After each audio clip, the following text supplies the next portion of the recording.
I'm sure you've seen all the stuff in the news. Well, it seems like the avalanche has begun. So stick with me, folks. I'm going to go over several things here, but lots of good info for you. All right? I'll be back in a minute.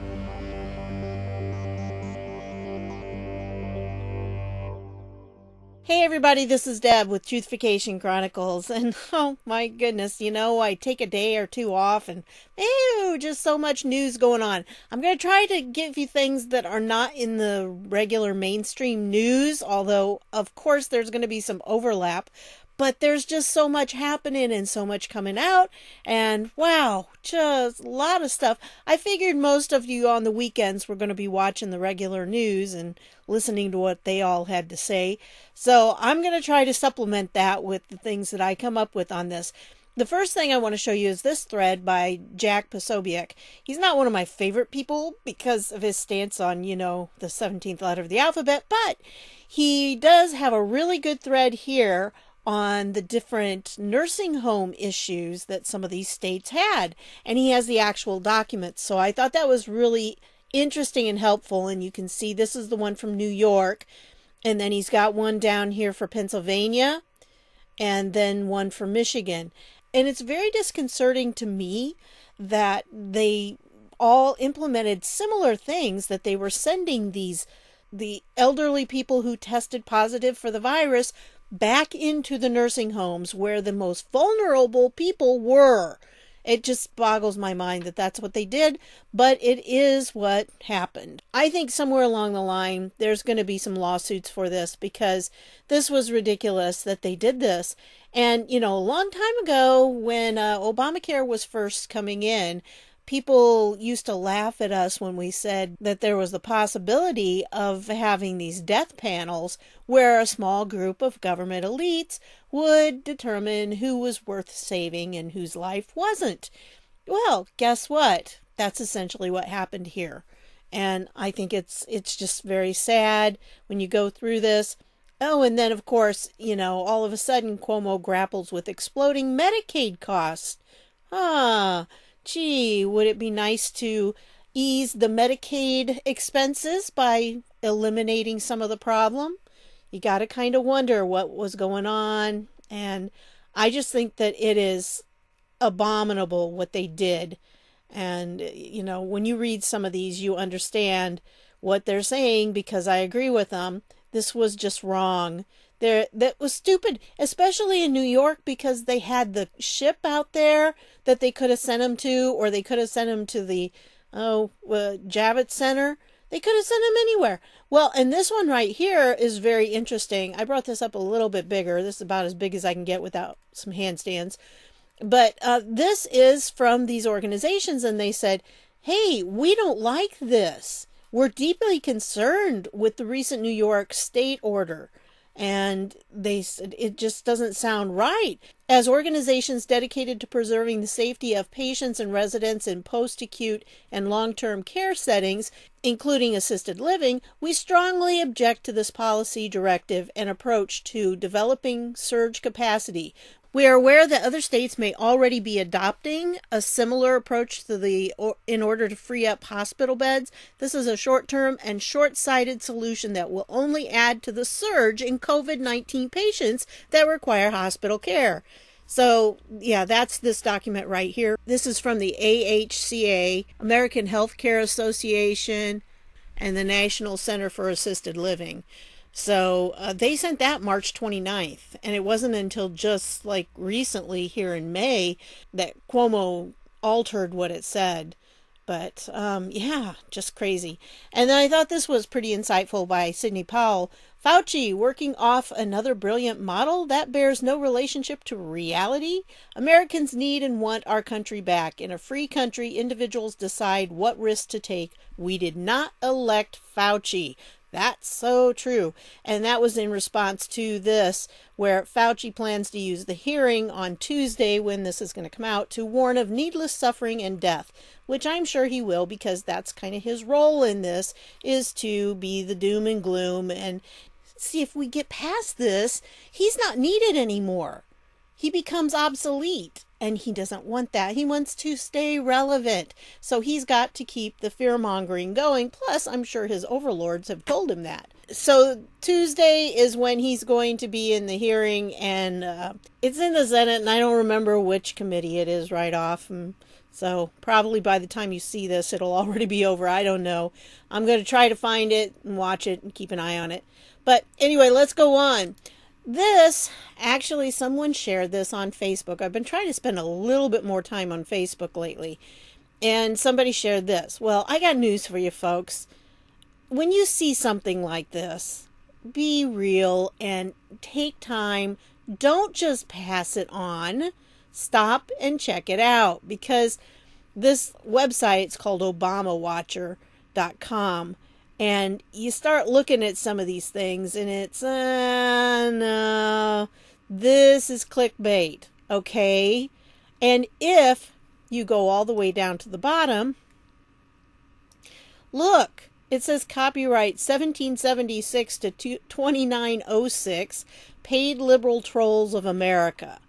All right? And then all you have to do is click on this About Us.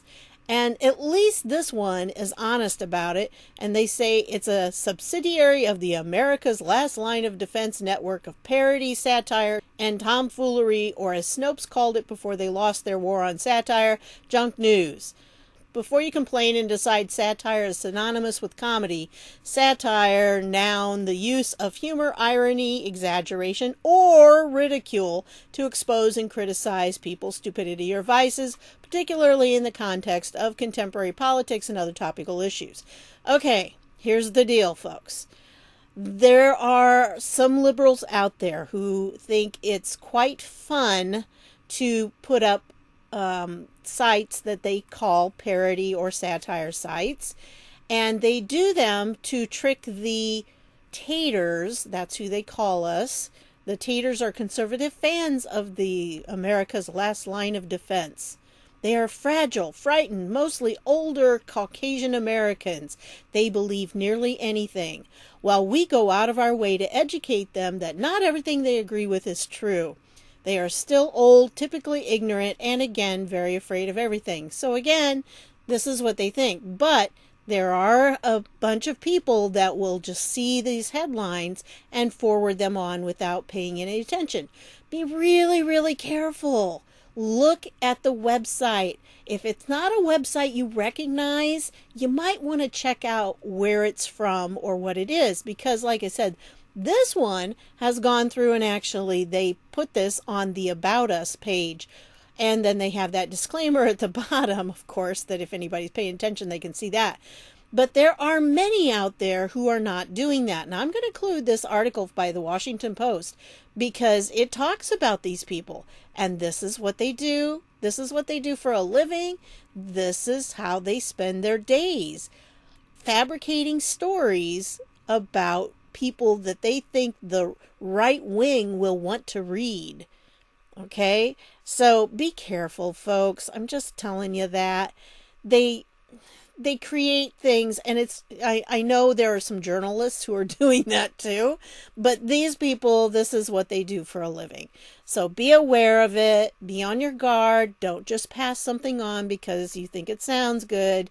It probably is not. And I just saw a revival of the thing about Pence and Ryan and the Proton emails. Guys, Proton email, first of all, is not going to be hacked. Secondly, those are bogus. I mean, you try to track them back to an origin. There's no way to track them back to anything. And the site that supposedly this was going to be a website for them, it's the lamest website under the sun. If anybody thinks the Republican campaign would put that out, it was an embarrassment. So please, folks, use your brain. It's not real, okay? Those are not real. I don't care how many people go off on it. They're just not. It's fake. They were fabricated, probably by people like this. So just be aware of that, okay? I'm just saying. Try to track things back to their original sources. And if you can't, and especially with Proton Mail, it is like the least hackable mail ever. And so if this was a thread that was done through Proton Mail, how in the world did they get copies of it? Yeah, right. They got copies. I don't think so. Anyway, so it's not true. No, it's not. And I think you'd have a hard time proving that it was true. There's no source. There's nothing out there to substantiate it. Anyway, this was an article that the 17th letter of the alphabet posted. He kind of got ahead of me on a few things that I was going to share with you, and I didn't get to them last night, and it's like, oh man, why'd you take them away from me? No, just in case you haven't read, this particular one is really good because I remember this exchange with Gowdy, and he was talking to Comey, and he was talking about who has the power to unmask these different things. And, when you're talking about unmasking an American citizen's identity, that was something that was supposed to be taken very seriously because the collection that was being done was supposed to be for people who were not American citizens. And, of course, the NSA had 20 people, and Admiral Rogers knew that right off the bat because he was on the job, and he's a very smart man. I'll tell you what, he is brilliant. I've heard him speak many times. I've watched lots of videos with him in it, and he is very brilliant. He's a cryptologist, by the way, and he's also very good friends with Mike Flynn. So just wanted to point those out to you in case you didn't know that. But Comey, when asked the same question by Gowdy, Comey was like, I don't know. Well, probably lots of people. I can't give you a number. Why? Why could he not give a number of how many people in the FBI have the ability to unmask an American's name? He should have known it right off. Well, anyway, so this was the exchange. It was a very good exchange. Listen to it carefully because I think Gowdy was getting to the heart of things. And also, there was another video. I can't remember where. I've seen so many videos in the last couple days. But Gowdy was saying that he was wrong. Basically, he was wrong back when he said that the FBI had done the right thing. He said, and then just a little bit later, he had found out the truth. So that was kind of nice to hear him say that because there were a lot of people that were questioning his patriotism, and his stance because he was saying that and he was kind of defending them. So I just think that in some ways he always thinks along a very legal line. And so I think he's a very black and white type person on that. He doesn't see a lot of the gray areas or maybe doesn't quite see how people might see what he's saying differently. So anyway, but I thought that was interesting. And like I said, this was a very interesting one too. Then this points out this whole article about, this January 5th meeting really was the key because that was the day that they determined, exactly what they were really going to be doing, I think, with Flynn. Because by then, their other attempts to get rid of Trump or to stop Trump from becoming president had failed. Okay? I personally think they had some other plans that also were thwarted and didn't make it through. And so by this time, they're like, it's a couple weeks away, and they had to stop him somehow. They didn't know what they were going to do, and that's when they hatched this plan. So I think that's really something that is going to be key, and especially with all the testimonies that have come out, that's going to be a big thing too. And so this is a good article. It gives kind of a timeline and everything down there at the bottom. So I just wanted to leave that link for you. All of these links will be down below in the description, just like usual. This one is from the New York Post. It's an opinion piece, but it looks like President Obama ordered up phony RussiaGate scandal. So yes, the fingers are pointing toward Obama now, which I'm really kind of surprised personally that it's gone this fast to get to Obama. It was just like 2 hops. I mean, we got these documents and then these documents and then boom, Obama's being pointed at. So I thought it would take longer, but hey, I'm happy for it. I'm glad all this is coming out because there's so much about it. And it's just so many people, so many people. And so this article right here is a really good one because it kind of delineates that. What I'm trying to give you are some different things that you can not only read for yourself to give yourself knowledge, but the important thing is right now sharing it with other people, because remember, there's still kind of a blackout on the mainstream media about much of this stuff. They're not getting it. And if you have friends or relatives who only watch the mainstream media, they may not be hearing a lot of these things, and especially about Flynn.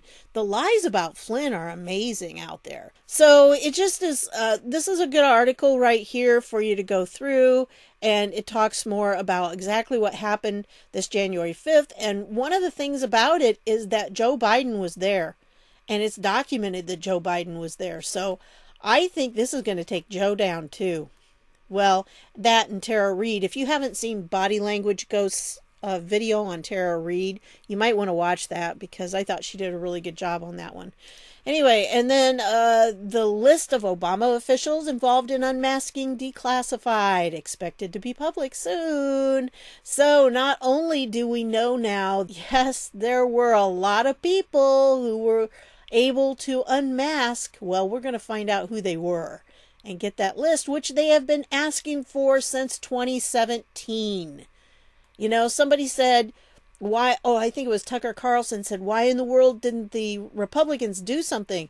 They did. They were trying to do as much as they could to expose this, but the Democrats were slowing them down at every turn. And then there were the people that weren't declassifying things in the deep state people that were involved in these different organizations. You know, people like Vindman. The NSC is a lot of times the ones that declassify things. And then the DNI, just so many of them. And now they've been replaced. So this should be very interesting to see exactly who the people were who could have unmasked Mike Flynn's name. It'll be interesting to see that, and we'll find out who they are, and then you just narrow it down from there. So I thought this was a good little article here by Sarah Carter.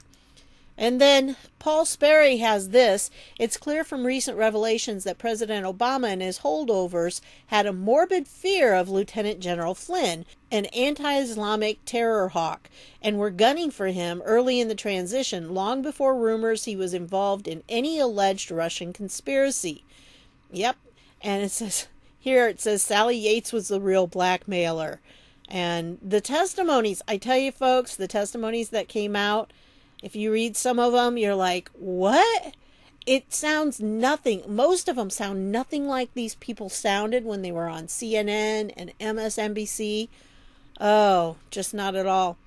And if you read some of these, I really like a lot of these comments down here. If you go through them, it's, some of them are funny, but, it talks about the Muslim Brotherhood and everything. So a lot of people are knowledgeable. This is what reading through these comments tells me, is that these people are not just taking what was said in the original post and going with it without questioning.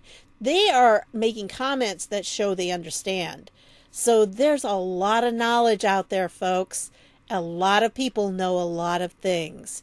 And most of that is thanks to the 17th letter of the alphabet movement, which is what it was all about, getting the truth out there. And that's what's happened. Now, I thought this was interesting from Jim Jordan. He says, a pattern? Obama's IRS targeted conservatives before the 2012 election. Obama's FBI targeted President Trump and his allies before the 2016 election. Scary. Does seem that there's things brewing trying to keep that 2020 election alive. But, they're not going to make it. And, of course, you probably already saw this, that yes, there were 2,000 DOJ, and they say alumni. Yeah. In other words, retired or forced out DOJ people. Some of them were probably retired. Some of them probably just quit to do something else. But I think some of them were fired. They were ousted because probably the reason they signed this. Basically, they were Obama people. And so there's 2,000 of these former DOJ people who signed this saying that Barr needs to be ousted. Should be interesting because, of course, Barr is not doing something that's for the rule of law. He's once again assaulted the rule of law. You read through this and it's like it's an alternate reality. They're not paying attention to any of the documentation that just came out, any of those testimonies. And so there are 2,000 of them. The list is down here. If you want to go through the list, you can. So they're alphabetical. You can go through the list. You can see them all for yourself. And you see what their highest DOJ title is. Now, what this told me when I was looking at this is that for how many years did these people work in these positions and they had this kind of attitude towards the rule of law, that they saw actually taking someone who was railroaded and framed by our FBI and exonerating them is anti-rule of law. That's the concept these people had. How many lives did they destroy? How many people did they accuse wrongly and imprison wrongly because of this mentality? I'm telling you, it's a scary thought when you start looking through these. I mean, you had assistant United States attorneys, trial attorneys, supervisory assistant United States attorney, chief civil division, senior trial attorney. How many lives? How many lives did these people destroy because they have a warped sense of what the rule of law is? Anyway, I'll leave all the links down below just as usual. And then I wanted to tell you about the Jimmy Kimmel issue that's been going on. Oh my goodness. Jimmy Kimmel posted a video about Mike Pence. And here Mike Pence goes to this facility. It's a nursing home. And they have some PPE that they are delivering. And he unloads it. Well, they call it a PR stunt. And I don't think it's a PR stunt. But anyway, this is what Jimmy Kimmel posted a video about it, and he was real snarky, and he said, look, he can't even carry the boxes to the door. He carries them to the door, it's all further he can take them. Well, yes, it was a nursing home. They weren't supposed to go inside. So they left them at the door. That was what they were doing, because that's the rules right now. And they were complaining that he couldn't lift the boxes. He obviously lifted the boxes. It was not a problem. And then there were some empty ones for some weird reason. And he joked about, oh, you're going to let me carry those for the camera? He was joking. And these people have no sense of humor. They really don't. And so Jimmy Kimmel made a big deal about it, made a lot of fun of him. And so then he got caught because people said that it was altered. Well, it wasn't really altered, but he did chop it. He edited it so that it made Pence look bad. Of course, that's what they do. And so here he does an apology, and he actually videoed an apology too later on, but it was pitiful. It was a pitiful apology that insulted all of us who support Trump and Pence. It was just, yeah, it was terrible. But anyway, if you want to see the actual video, here it is. And it is about 30 minutes long. And it shows me that our vice president, here is our vice president, the second most important man really in our country. And he's one heartbeat away from the presidency of being the most powerful man in the world. And what's he doing? He's delivering boxes. He is getting in there. He's carrying them. This isn't a photo op. This is not a PR thing. This is who Mike Pence is. And I know a lot of you disagree with me on that. That's okay. You can. That's fine. But I'm not going to change my opinion at this because I've looked into it. I know people who know him And I'm telling you, folks, what you're seeing is who he is. And this man is a servant. He has a servant's heart. He is a godly man, in my opinion. So, again, you can disagree with me. That's fine. But that's my opinion from the data that I have gleaned. And I know there are stories out there about him, but I don't think they're true. So let's just leave it at that. They are stories. Anyway, here's the whole issue about it. It went back and forth with Joe Scarborough too, and you can read through it. I'll leave this down below, and you can read through the whole thing. It was crazy. And of course, Scarborough and Ted Cruz were having a big back and forth too. And Ted Cruz said, well, Scarborough says, Ted, when I make a mistake, I admit it. You remain mired in shame because you kowtowed to a man who called your wife ugly and said your daddy assassinated JFK. Me messing up a tweet or two will never erase the shame you carry every day of your life. I mean, so Ted Cruz comes back and says, Joe, you chased after Trump for 2 years like a teenage girl throwing her panties at the latest boy band. Now you pretend to be this indignant paragon of virtue, outraged at everything he says and does, all to get invited to DC cocktail parties and thrill the 13 people watching MSNBC. So anyway, I'm sorry. That was a good one, Ted. It really was. That one made me laugh a lot when I saw it. And he pointed this one out. While I was on Ted Cruz's page, I saw this. This is sad. I mean, this is sick and twisted. Yes, political disagreements are fine, but especially in a time of crisis, we need more love in the world and less hate. This is who they are. Look what they said. I will personally be thrilled if Stephen Miller... Yeah. Can you imagine? Can you imagine if somebody on the right said that about one of Obama's people or whatever? Oh. Anyway, this is just sad. I just can't imagine. You know, Stephen Miller, he's a brilliant man too. Oh, he definitely is. I think he's on the team. So, then some other things. I've got several little things here.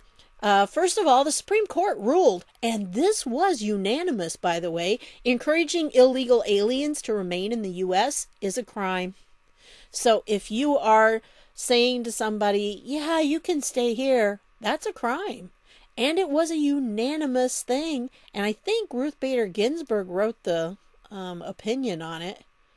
So, I don't know. Or someone claiming to be Ruth Bader Ginsburg.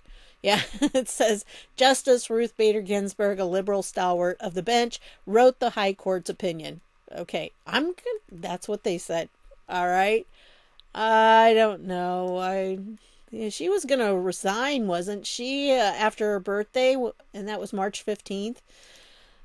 She's hoping that she can, hang in there, or at least someone is. Anyway, we've got another arrest of another professor who was working with China. So this one right here is from the University of Arkansas, and his name is Ang. So yes, he was charged with one count of wire fraud. The complaint charges that Ang had close ties with the Chinese government and Chinese companies and failed to disclose those ties when required to do so in order to receive grant money from NASA. Yes, once again, we were paying for somebody working with the Chinese government to get their money. They got their money from us. Isn't that nice? These materially false representations to NASA and the University of Arkansas resulted in numerous wires to be sent and received that facilitated Ang's scheme to defraud. So, if convicted, he faces a statutory maximum punishment of 20 years in prison. Oh, that would be nice. So, anyway, and here's like the stuff down here if you want to look at any of that. There it is, and I'll leave a link to that down below.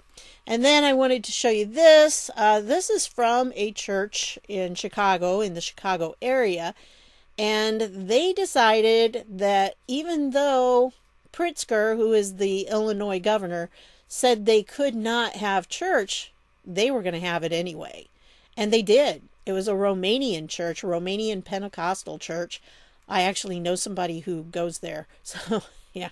Former student said the move to hold services is not a rebellion for the sake of rebellion, and claimed the Constitution grants them the right to worship during the pandemic. So that is true. And, they had masks, they had hand sanitizer. They were trying to be smart about it. They were not trying to do anything against that. They were just saying, look, we want to worship together. And so they ended up doing that. Now, they were hoping that there would be a restraining order that would keep them from being arrested. And that didn't come through, but they also were not arrested. So that was probably a good thing. And we feel that we are discriminated against. We follow the same rules as other places that are also considered essential, and yet we cannot have more than 10 people in a service, which is ridiculous. Because, our local Lowe's can have 50 people in their store at the same time, but you can't have more than 10 people at a church service? That is stupid. But ours, fortunately in Indiana, we did open up so they can have church services, I think maybe 100 people or less at this time, which is okay. It'll open up more as time goes on. And so for now, I guess that's good. And so anyway, they were trying to see, they wanted a temporary restraining order, but they didn't get it. And they took considerable steps to adhere to the state's social distancing and public safety guidelines. Masks, gloves, and hand sanitizers were made available. Temperature checks were conducted at the door, and capacity was limited to 120 worshipers, though the church's main auditorium and overflow rooms can hold 1,300. But it says roughly 70 people were in attendance. So there you go. And, it's just, the thing is, down here, where is it? He says, this is the pastor here, a religious refugee. The tone some leaders have taken while enforcing stay-at-home orders smacks of the oppressive rhetoric he heard before moving to the United States. After it became clear that police weren't going to intervene on Sunday, he said Governor Pritzker and Mayor Lori Lightfoot were wise to stand down and allow him to lead his congregation. Not because we would have reacted negatively, but it would have been a public relations disaster. And he's probably right in that. So I thought I'd bring that to you. It's from the Chicago Sun-Times. And then I found this. Acting DNI Grenell is making some organizational changes in the office of the Director of National Intelligence. I don't know exactly what this is going to entail. I mean, it says down here what they are, but since I don't know the structure of it to begin with, I'm not totally sure. But it seems like they're reducing things and kind of putting them together. And it also sounds to me they're putting in a military advisor kind of thing, to a connection there. This is going to be a director's advisor for military affairs, DAMA. And so I think what they're trying to do is kind of combine it together. And this is what it says here: combining existing organizations into a single IC cyber executive. These reforms will combine 4 previously separate ODNI organizations focused on cyber into a single organization, the IC Cyber Executive. This position will provide a single ODNI focal point for the cyber mission, which will strengthen the IC cyber posture to better defend U.S. national security interests. So I think instead of spreading it out over several organizations, they're trying to consolidate it down a little bit so it will be a little more compact. And, that's a big thing of what Trump has been doing. He appointed people that would go through and do that they, kind of eliminate the parts of the government we don't need. So anyway, I just thought I'd point that out to you. That came out on May 8th. And then kind of winding down here, I want to leave you with this and one other thing. So this is an article by Liz Crokin. It came out on April 29th. If you've not read it, it's really a good read. I know it says Trump does the unthinkable, but it's really a wake-up call to who Donald Trump is. That he's not the person that the press makes him out to be. That he actually is somebody who cares very much about people. Now, obviously, this is not a current picture that happened before the pandemic, but, they call him all these names.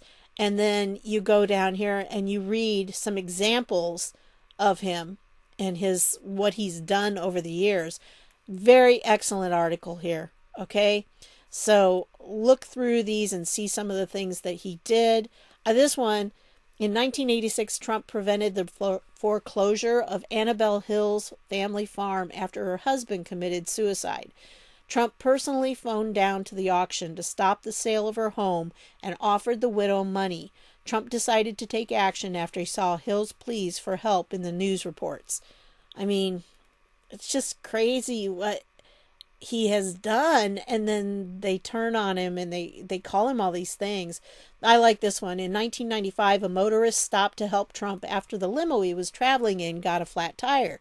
Trump asked the Good Samaritan how he could repay him for his help. All the man asked for was a bouquet of flowers for his wife.